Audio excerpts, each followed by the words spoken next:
Waaqayyo warra isaan karaa hundumaa gara gaariitti isaanin geessa. Ergaa qulqullicha Phaawulos warra Roomaatti ergee boqonnaa 8 lakkoofsa 28.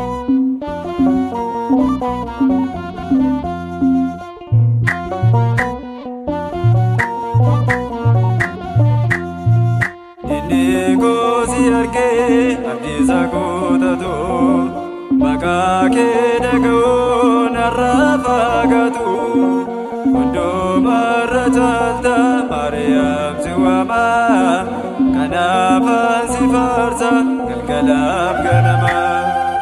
Inni gosi argee abdiisa guutatu maqaa kee dhaga'uun har'a fagaatu hundumarra caalta Maariyaam si waama kanaaf si faarsa galgalaaf ganama.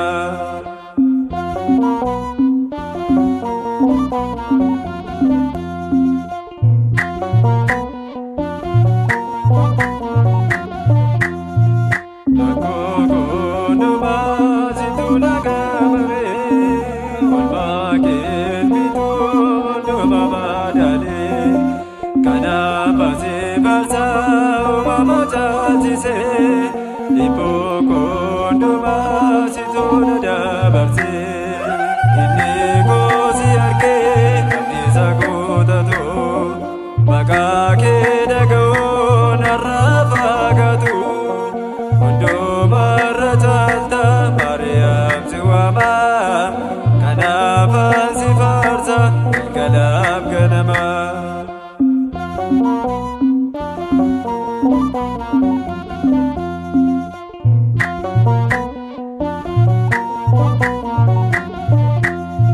Si waliin adeemnaan ati sodoogada yaadee koo irratti ati naaf ibsaadha.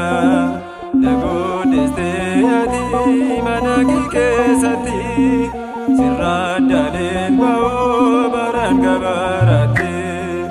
Inni gosi argee abdiisa guutatu maqaa kee dhaga'uun har'a fagaatu hundumarra caalta Maariyaam si waama kanaaf si faarsa galgalaaf ganama.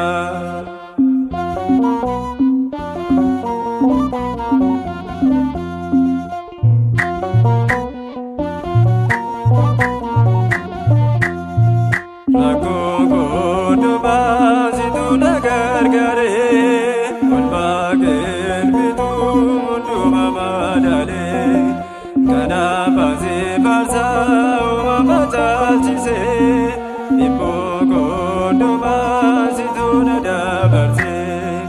Inni gosi argee abdiisa guutatu maqaa kee dhaga'uun har'a fagaatu hundumarra caalta Maariyaam si waama kanaaf si faarsa galgalaaf ganama.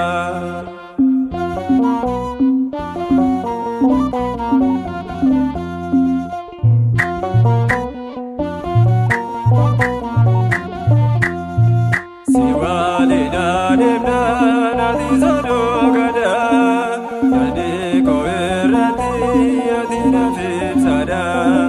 Nagoodestee ati mana kee keessatti sirraan daandeen ba'uu baraan gabaaraatti.